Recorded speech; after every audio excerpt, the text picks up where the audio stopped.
बिस्मिल्लाहिर्रहमानिर्रहीम। अस्सलामुअलैकुम। नाज़रीन कराम, अगर कोई शख्स आपसे पूछे कि नरेंद्र मोदी के दिल में इमरान खान के लिए कोई मोहब्बत थी, क्या नरेंद्र मोदी ये चाहता था कि इमरान खान की हुकूमत चलती रहे, तो आप उस शख्स को कहेंगे कि इसका दिमागी तवाज़ुन ठीक नहीं है। उसकी वजह यह है कि नरेंद्र मोदी रुए ज़मीन पर अगर किसी शख्स की सबसे ज़्यादा मुखालिफत करता था तो वो इमरान खान है। उसकी वजह यह है कि इमरान खान की हुकूमत ने दुनिया के अंदर नरेंद्र मोदी, आरएसएस और बीजेपी को जितना इंटरनेशनल सतह पर गंदा और जलील किया है, इतना पूरी दुनिया के अंदर किसी और लीडर ने नहीं किया। पिछले 4 साल की हुकूमत के दौरान कश्मीर इशू हो, मोदी की बीजेपी हुकूमत हो या मुसलमानों के साथ भारत में होने वाला नारवा सलूक हो, हर मौजू पर इमरान खान ने नरेंद्र मोदी की मुखालिफत की, उसकी हुकूमत की मुखालिफत की और इस पर बात की। लेकिन आप ये जानकर हैरान होंगे कि इमरान खान की हुकूमत के जाने का सबसे ज्यादा अगर किसी शख्स को दुख है तो वो नरेंद्र मोदी है। नाज़रीन कराम, इमरान खान की हुकूमत के गिराए जाने पर पूरी भारतीय मीडिया पर और भारतीय अवाम ने जश्न मनाया, लेकिन नरेंद्र मोदी क्यों सकते की हालत में है? उसकी वजह यह है कि इमरान खान की हुकूमत के गिराए जाने के फौरन बाद जो बाइडन ने राजनाथ सिंह वजीर दिफा को अमेरिका में तलब किया है। वहां अमेरिका जाकर उन्होंने डिफेंस सेक्रेटरी लॉयड ऑस्टिन के साथ मुलाकात की है, जिसमें नई डेवलपमेंट्स इस वक्त सामने आई हैं और उसके बाद एक वर्चुअल मीटिंग नरेंद्र मोदी की जो बाइडन के साथ हुई है। अगर आप उस मीटिंग में नरेंद्र मोदी की शक्ल और चेहरे के तासुरात देखें तो वो एक पैनिक, परेशानी और खौफ की हालत में है। उसकी वजह यह है कि पूरी दुनिया रशिया और यूक्रेन के दरमियान जारी जंग के दौरान एक खास पोजीशन लिए हुए है, लेकिन नरेंद्र मोदी यानी भारत और पाकिस्तान इस मामले में एक साइड पे थे। रूस की जानिब से यूक्रेन पर हमले से मुतालिक अमरीकी सदर जो बाइडन की वीडियो लिंक के जरिए इंडियन वजीर आजम नरेंद्र मोदी से बातचीत हुई है।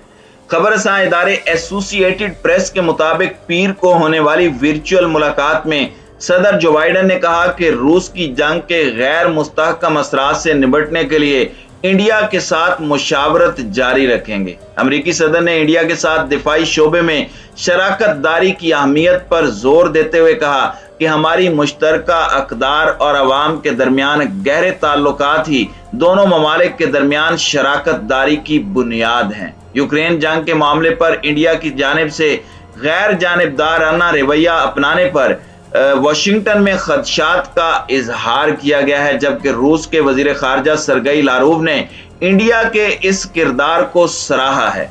वर्चुअल मुलाकात में नरेंद्र मोदी ने यूक्रेन में सूरत हाल को इंतहाई तशवीशनाक करार देते हुए कहा कि जंग के दौरान एक इंडियन तालिब इल्म की भी हलाकत वाक़ई हुई है। नरेंद्र मोदी ने कहा कि उन्होंने रूस और यूक्रेन के सुदूर से बात की है और पुरअमन रहने की अपील की है। यूक्रेन के शहर बुचा में मुतअद्दिद अफराद की हलाकतें मंजर-ए-आम पर आने के बाद इंडिया ने वाक़े की न सिर्फ मजम्मत की बल्कि गैर जानिबदाराना तहकीकात करवाने का भी मुतालबा किया था। ख्याल रहे कि गुज़श्ता हफ्ते रूस की ह्यूमन राइट्स काउंसिल में रुकनीत मनसूख करने की गर्ज से होने वाले अक़वाम मुत्तहिदा की जनरल असम्बली के इजलास में इंडिया शरीक नहीं हुआ था। इजलास में 93 ममालिक ने रुकनीत खत्म करने के हक में और 24 ने मुखालिफत में वोट दिया था, जबकि इंडिया समेत 58 ममालिक ने वोट से इज्तनाब किया। व्हाइट हाउस की प्रेस सेक्रेटरी जीन साकी ने हफ्ते को एक बयान में कहा था कि नरेंद्र मोदी के साथ वर्चुअल इजलास में जो बाइडन यूक्रेन जंग के नताइज पर बात करेंगे। नाज़रीन कराम, यूक्रेन और रूस के दरमियान जारी जंग के दौरान ये दूसरी या तीसरी दफा नरेंद्र मोदी के साथ जो बाइडन की वर्चुअल कॉल है। दर हकीकत जो बाइडन नरेंद्र मोदी को इस बात पर मजबूर कर रहे हैं कि वो रूस को कंडेम करें। रूस के साथ भारत के गहरे ताल्लुकात हैं। आपको याद है कि रूस से इस वक्त भारत जो है वो तेल और गैस खरीद रहा है, जबकि हाल ही में इंडिया ने रूस से फिजाई दिफाई निज़ाम भी खरीदा है, जिसको बुनियाद बनाते हुए अमेरिका इंडिया पर पाबंदियां लगाने पर भी गौर कर रहा है। गुज़श्ता माह इंडिया की सरकारी कंपनी इंडियन ऑयल कोर ने रूस से 30 लाख बैरल खाम तेल खरीदा था। इंडिया के अलावा जर्मनी समेत कई इत्तेहादी ममालिक दबाव के बावजूद रूस से तेल की दरामद जारी रखे हुए हैं। नाज़रीन किराम, भारत बुनियादी तौर पर पाकिस्तान में इमरान खान की हुकूमत के होते हुए एक शेल्टर समझता था, क्योंकि इमरान खान अमेरिका के रोकने के बावजूद ना सिर्फ रूस गए बल्कि रूसी सदर के साथ मुलाकात के दौरान उन्होंने कई मुआहदों पर साइन भी किए। इसलिए भारत के पास एक जवाब था, वो ये कह सकता था कि इमरान खान अगर भारत के अमेरिका नाज़रीन किराम, इंडिया पर अमेरिका और यूरोपीय ममालिक के शदीद दबाव के दरमियान रूस के वजीर खारजा सरगई लारूफ का कहना था कि रूस इंडिया को तेल और हथियार समेत वो तमाम चीजें फरोख्त करने के लिए तैयार है जो इंडिया उससे खरीदना चाहता है। उनका कहना था कि दोनों ममालिक पहले से ही डॉलर और यूरो की बजाय अपनी अपनी कौमी करेंसी में अदायगी करते रहे हैं, इसलिए पाबंदियों के बावजूद लेन देन में किसी दिक्कत का सामना नहीं होना चाहिए। नाज़रीन किराम, गुज़श्ता माह सरगई लारूफ चीन के 2 रोज़ा दौरे के बाद दिल्ली आए। वहां एक प्रेस न्यूज कॉन्फ्रेंस से गुफ्तगू करते हुए उनका कहना था कि इंडिया रूस का एक करीबी दोस्त है और इंडिया ने यूक्रेन के बारे में जो गैर जानिबदार मौक़िफ़ इख्तियार किया है, रूस उसकी तारीफ करता है। उन्होंने कहा कि किसी दबाव से हमारे ताल्लुकात पर कोई असर नहीं पड़ेगा। जब उनसे पूछा गया कि क्या रूस इंडिया को पेट्रोल, गैस और S-400 मिसाइलों की सप्लाई करेगा, तो उन्होंने जवाब दिया कि रूस इंडिया को हर वो चीज सप्लाई करेगा जो वो खरीदना चाहता है। नाज़रीन किराम, इस वर्चुअल मीटिंग से पहले भी अमेरिका की कौमी सलामती के नायब मुशीर ने इंडिया को मुतनब्बे किया था कि वो रूस से तिजारत करने से बाज रहे। अमेरिका ये नहीं चाहता कि इंडिया रूस से तेल, गैस और वो तमाम अशिया जिन पर पाबंदियां आयद की गई हैं उनकी दरामदात में इजाफा करे। जो ममालिक रूस पर लगाई गई पाबंदियों से बचकर रूस से लेन देन की कोशिश करेंगे, उन्हें उसके मुज़म्मिरात का सामना करना होगा। उन्होंने ये बात इन खबरों के बाद की जिनमें कहा जा रहा था कि इंडिया रूस से सस्ते दामों पर तेल और गैस खरीदने का मुआहदा कर चुका है।